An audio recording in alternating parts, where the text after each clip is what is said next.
What's up, everybody? PJ Braun here, former you-know-what of you-know-what, and this is my third video. I'm not going to count them all, but I am paying attention to the comments, and since the government won't let me do what I want to do, I figure I will at least answer the questions that you guys have. So the two most popular questions are, where's Genova, who you may see soon, ask and you shall receive, and why did I get so fat in prison? So in the first video, I talked about how I got up to 280 pounds in prison, and I'm in the process of getting back in shape now. So I wanted to talk about the dramatic difference in lifestyle that I had, and a few theories that I have. So going into prison, right before that, I was very, very, very stressed out. And at such a high level of stress, I believe that it was actually keeping me thinner. And by thinner, I was 225, 230, really lean most of the time, as you guys saw in my videos. But take into consideration that my typical consistent protocol was 300 to 400 milligrams a week of testosterone cypionate, 300 milligrams a week of primobolan depot, 3 units of real growth hormone, not this Chinese crap, Serostin, real actual growth hormone. Now, I was also taking glucose disposal agent with every meal, digestive enzymes. I was doing IVs weekly for hydration, high-dose vitamin C, glutathione. You know, my body was getting the most optimal treatment. Pharmaceutically, and from a food standpoint, you guys know I was very into fasting. I used to fast until 6 p.m. if you've been following me for a long time. So once I got into prison, I had to cold turkey everything. They did not let me stay on testosterone. They were completely against it.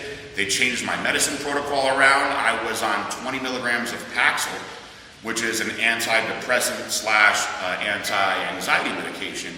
And when I got into the prison, they actually doubled my dose. They put me on 40 milligrams, and the doctor said one of the side effects is you're going to be tired, you're going to have no sex drive, which didn't matter in there, and you're probably going to gain weight. I didn't care. I didn't really think much about that.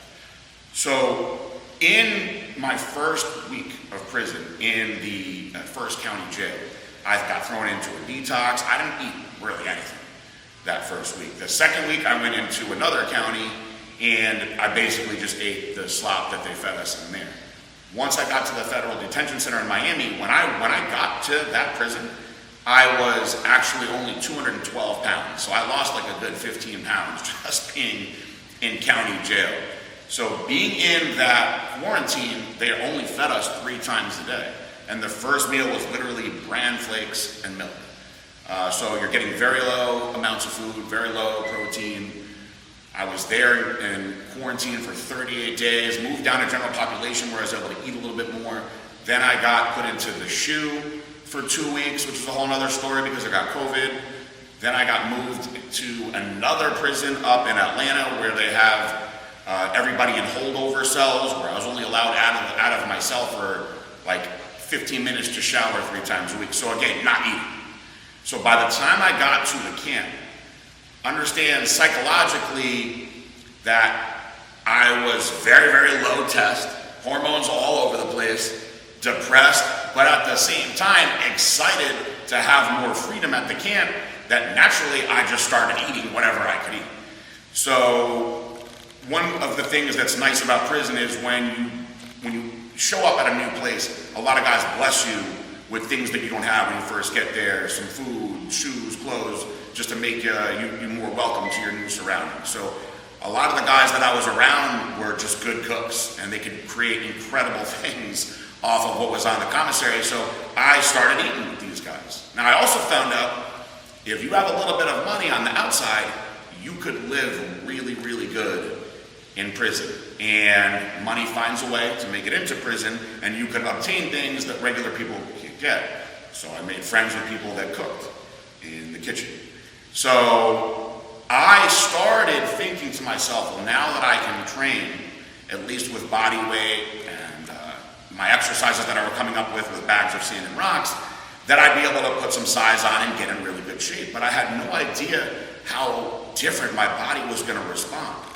So from the testosterone crashing and being off everything else, I started gaining weight like aggressively in my lower body, almost like a woman. So I felt like I had to have something going on with my estrogen. Then it started to migrate up. Now, I was really focused on just getting whatever amounts of protein that I could. So on the commissary, you could buy health shakes that were basically powdered milk. And I was consuming 4 of those a day. It was wrecking my stomach, but I was getting 100 grams of protein in like that. And by the time I had gotten into the RDAP program, so this was in the end of August. So from the time I got sentenced, February 17th, to we'll just call it August 17th, I went from 230-ish down back up to 255 when I got into that program. Actually, most of the guys thought I was pretty jacked.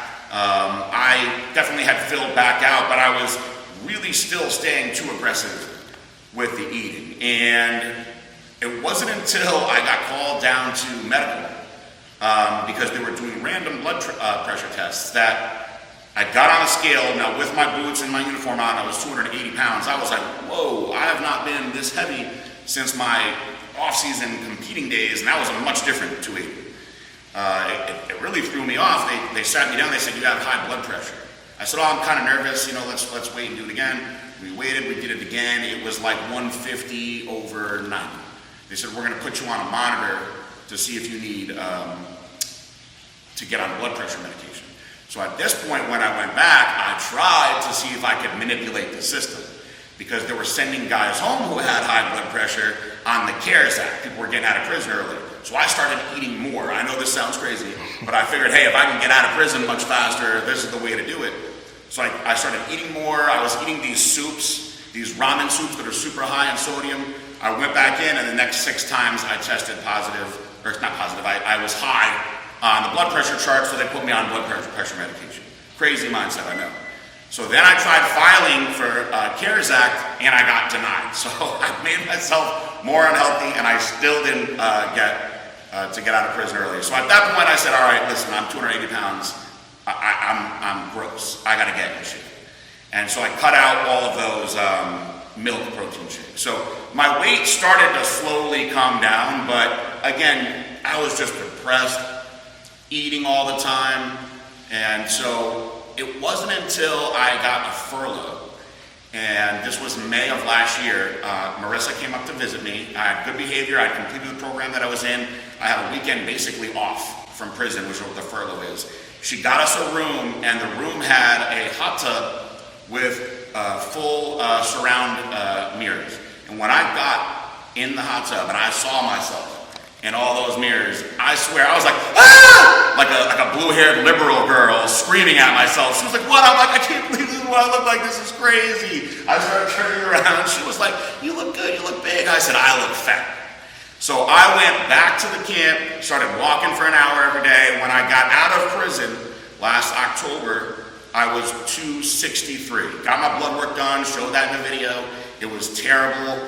At the halfway house, there's no possible way to eat good. They starve you there, and it's vending machine food. So I didn't even bother trying to get into a plan there. It wasn't until I got sent home from the halfway house that I cleaned up my diet, and I basically, guys, just started eating low carb. I fast until 3 o'clock. I eat 4 or 5 meals usually. And when I say 4 or 5, the 5th one is a shake, and sometimes I just fall asleep without having it. But it's moderately high protein, moderate fat, and low carbs. And I'm just training hard.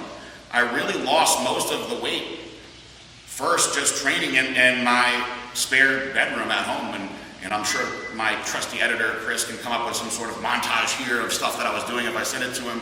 Bastards at the halfway house want to take away my gym and physical therapy. They didn't realize I could put it all together in one spot. Gym, physical therapy. Gonna have my dad fill up the back of his truck with some sand, and I got some pillowcases, getting back to my roots.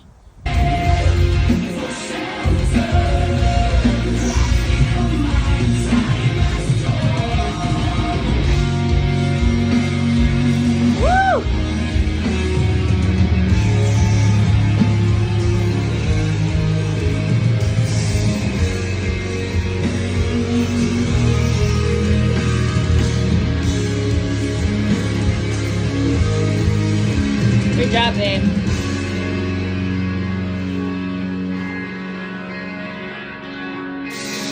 job.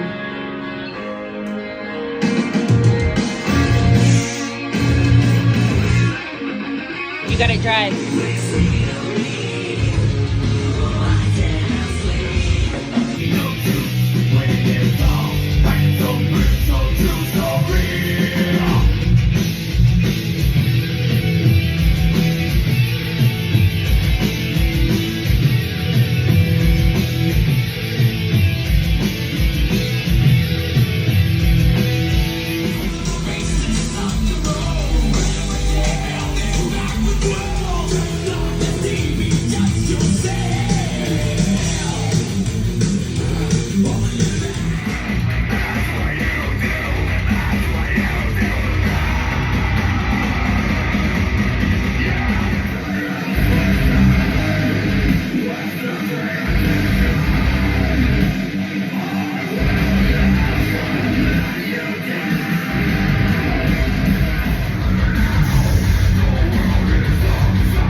And I got back in the gym now in April. When I got to the gym, I was exactly 236 pounds.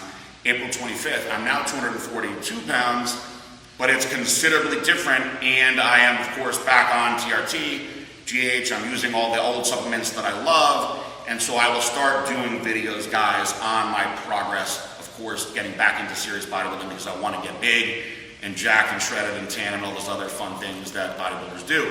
So I appreciate you guys listening to me ramble and watching along. This is fun for me. I've been doing this stuff for years on the other channel, so it's time to just get back into it now. Hit that subscribe button, like me, please. Come watch my cardio Q&A, it's fun. Support me, I need it. I don't even have a true job right now, I'm working part-time. Nah, I'm not making myself a victim, guys. Actually in a pretty blessed spot. And I'm doing this for fun. I'm not even trying to get to a point of monetizing this. That's way down the road for me. This is just to give back to you guys. So I love you all. God bless you all. Peace out.